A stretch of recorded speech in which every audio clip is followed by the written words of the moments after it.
Hey there, Tuba Knights. It's your friendly neighborhood flash in the pan. Bringing you our first range trip with the belle of the ball.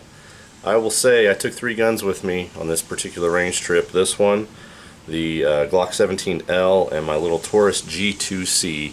And while there's nothing wrong with those other guns, this one really shined. I understand. I understand why the P226 is so revered now. This thing is, man, outstanding trigger. After shooting even the 17L, but especially shooting the Taurus, which is a smaller one in 9mm, so it's a little snappy. Man, this thing just not deletes recoil, that's exaggerated, but compared to those two, it's very much kind of like shooting the Walter PPQ. That steel frame, like all that extra weight obviously helps, man. And I had to keep catching myself because I was sitting there jumping between guns like an idiot. But man, every time I picked this one back up, I had to keep catching myself because I was not fighting, but reacting to recoil that wasn't really there compared to the other two. Yeah, this thing is great. Let's see, how many rounds did we put through this? We probably put 40, 80, 60, 140, 150 rounds, something like that through it, which isn't a whole lot for this range trip, but I only had the 4 mags for it, and I didn't feel like reloading magazines the whole bunch while I was there. It was a good trip, man. Let me, real quick, I'll just show you. So I had a little trouble with the Glock and the Taurus when it comes to sights, where I was hitting, so I'll just show you real quick. This is the Taurus, this is the Glock. I was hitting, mostly left with those two and maybe a little high for the Glock, but this was the SIG right here, and while I was still a little on the left side, so that may be me on the trigger, it's just a big ragged hole. And I usually shoot at 10 yards. I know a lot of people, they say that 7 yards is the average confrontation distance or whatever, and that's well and good.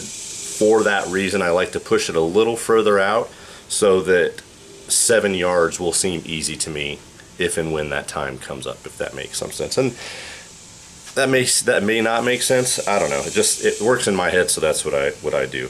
One thing, and you'll probably see this quite a bit, my natural grip, here I'll just show you, my natural grip puts my thumb right on the slide release, whatever.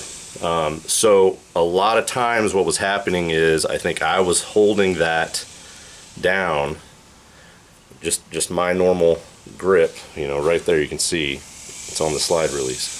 So what was happening is this thing was not locking back, but it was user driven, not the gun. It works fine otherwise.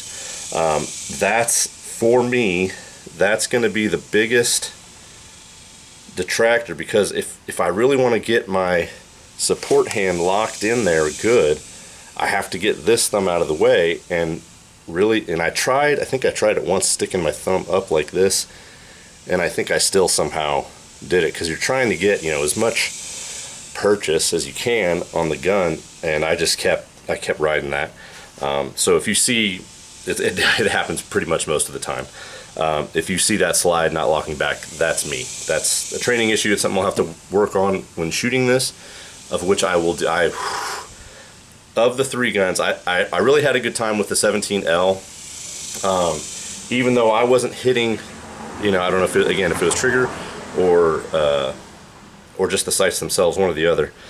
But this was the gun that I was like, I'd really rather just shoot this. So I think we'll get some more magazines. I only have 4 for it right now. It came with 2 15-rounders. You know my opinion on 15-rounders. So it came with these 2.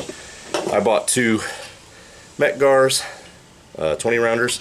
The first time through, I'm such a weirdo sometimes. First time through, I remember loading these and I was like, man, I feel like that only took 19. And I haven't watched the video back yet, but I think those first 2 20-rounders that I shot, I only loaded 19 in each one of them. And I think the holes that line up for corresponding rounds or whatever, I think those are a little off, so I think I did load 19. And I I counted later on, and they do take 20, but you do have to kind of stand on those last rounds, which is fine. It's no big deal. But no, I want to get more magazines for this, and as I said in my kind of introduction video, this gun is a tank. I feel like this thing will do everything you ask it to while laughing. It just, man, I regret not buying one sooner. That's the long and short of it. This gun is outstanding. I may, even though I have this one and it already scratched that itch, just kind of like the Beretta, I may get the freaking Mark 25 just to get the new fancy, you know, updated with the rail, and this may just become home defense, man. This thing is, I really like this gun. Anyway, so I'm gonna quit gabbing, show you the shooting. My camera was acting up a little bit here and there, so there may be fewer clips than there should be, but I hopefully addressed all of that in the video of shooting or whatnot. But anyways, appreciate you watching, and appreciate y'all watching. I'll catch you on the next one.